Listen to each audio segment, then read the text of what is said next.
Shalom, and welcome to another in our series of podcasts from Temple Beth Am, a dynamic center for conservative Judaism in Los Angeles. This is Meditation and Mindfulness with Rabbi Cantor Hillary Chorny. Happy Friday, everybody.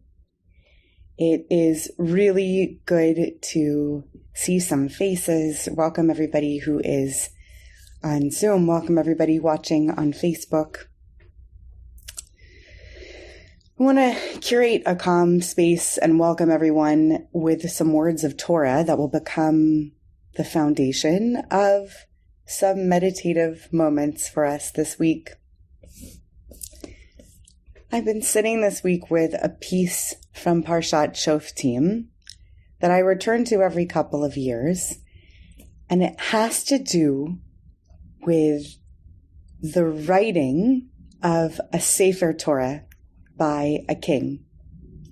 Parshat Shoftim deals with the idea that not only is Torah lo b'shamayim hi, it's not in the heavens, Torah is, generally speaking, in the hands of human beings. And this parsha deals with the very people in whose hands decision-making lies, with the kings and then with the judges, the magistrates, the appointed officials who are going to have to take charge of this Torah and figure out how it's lived. So this is the basis for Judaism as we understand it today. It's not Judaism per the Torah.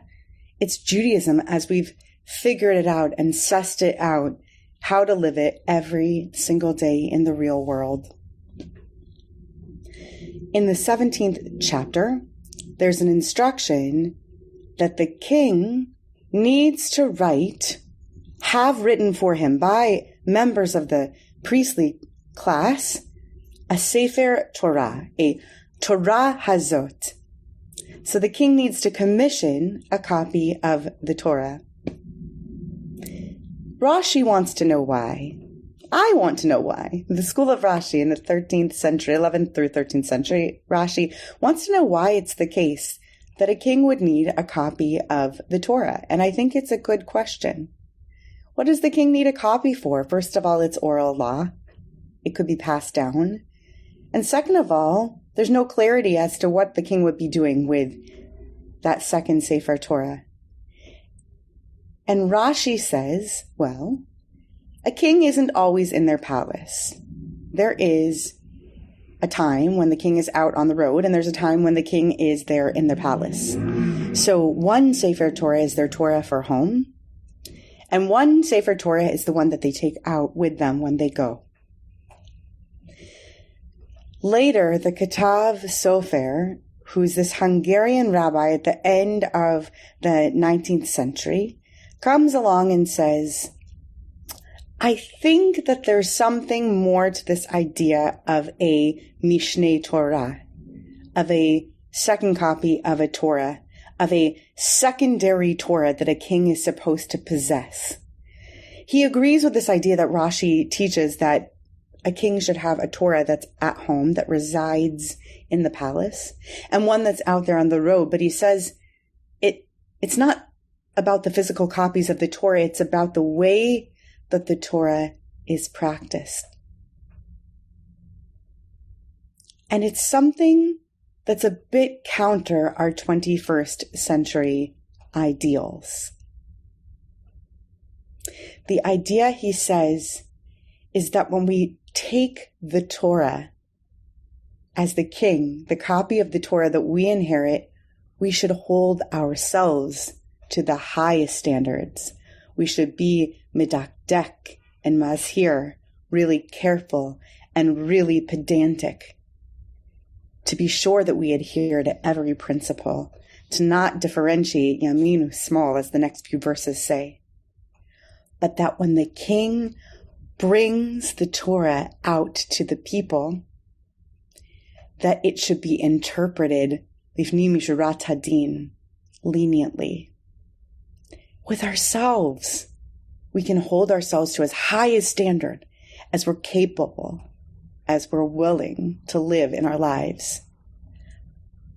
But when we're looking at other people, we should put on our glasses, our lenses of leniency when we go out into the world.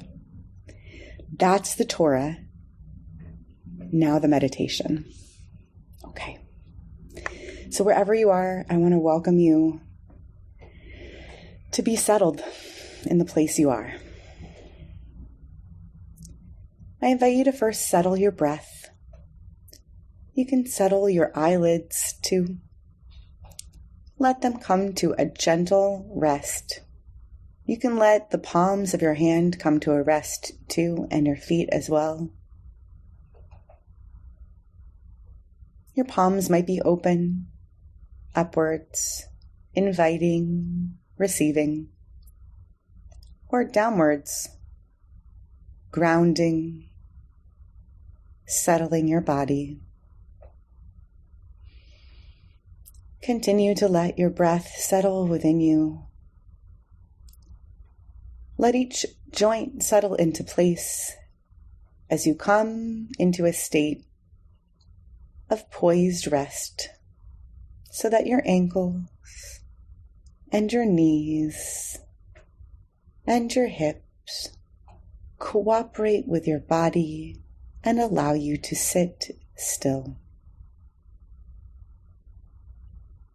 Sit still and be attentive to the vertebrae of your back as they rest and settle into a sitting position, allowing for your breath to draw inwards and out. Let your jaw settle gently.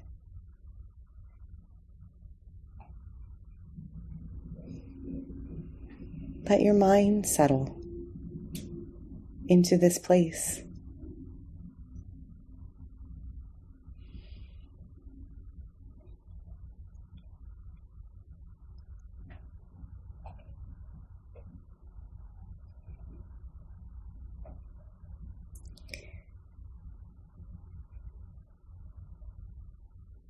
I want you to imagine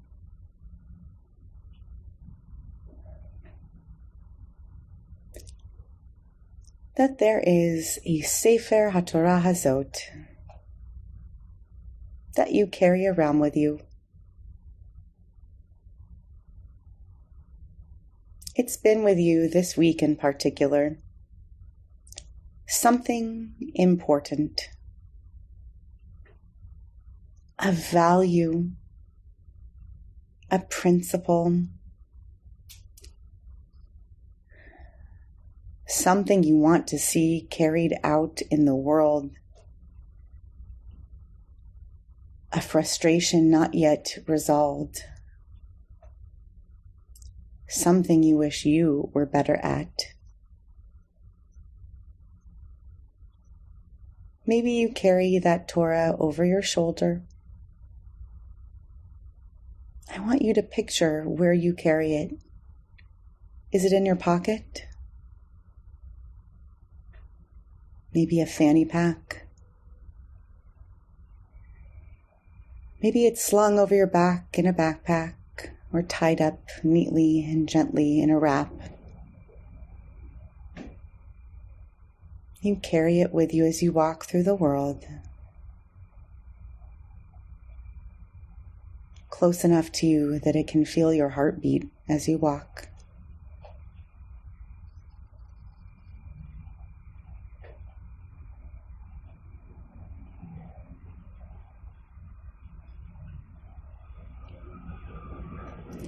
Imagine that you have an inward gaze and an outward gaze. Feel the weight of that inward gaze. Feel how much you know yourself.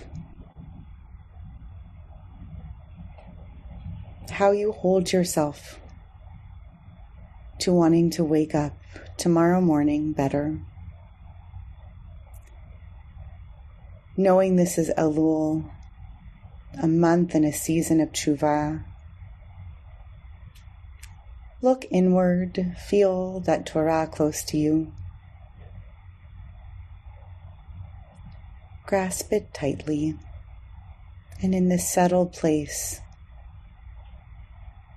feel yourself clinging to it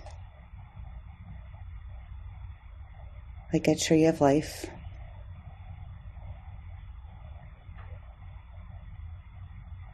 And turn your gaze slowly outward toward the expanse of the world.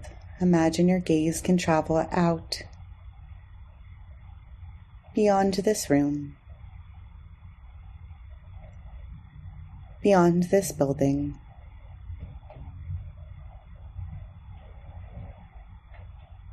past all of the individuals who are walking through the world at this time, who are trying, who are also carrying around Sifrei Torah,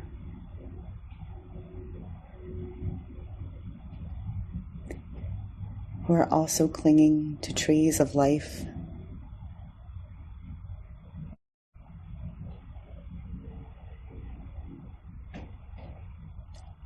Imagine that your gaze on them comes with a smile.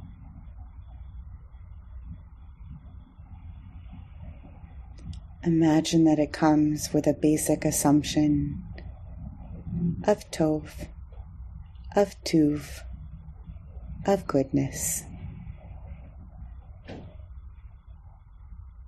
Feel the lightness of that.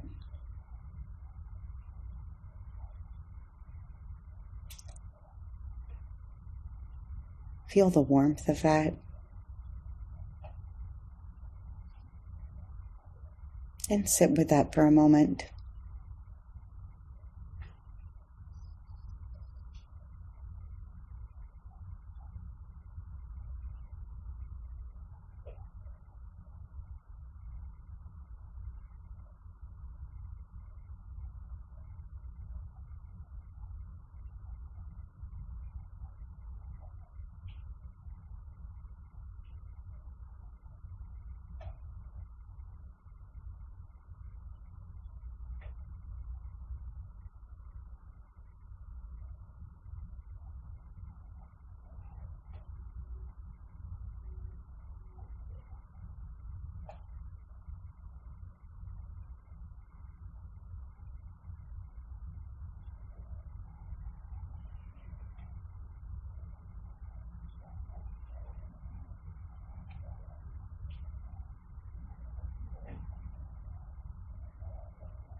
You're welcome to stay in that settled place as long as you like, but I also invite you back to the surface as you slowly draw in a breath and lift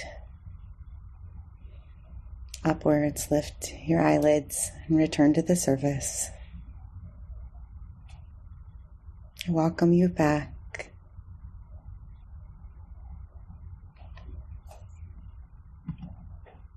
And I wish you namaste. I wish you the peace of Shabbat. I wish you Shabbat Shalom. And I thank you for taking the time to be together. Shabbat Shalom. You have been listening to another in our series of podcasts from Temple Beth Am, a dynamic center for conservative Judaism in Los Angeles. If you enjoy these podcasts, we invite you to write a review on the Apple Podcast site or wherever you get your podcasts. For more information about Temple Beth Am Los Angeles, go to tbala.org.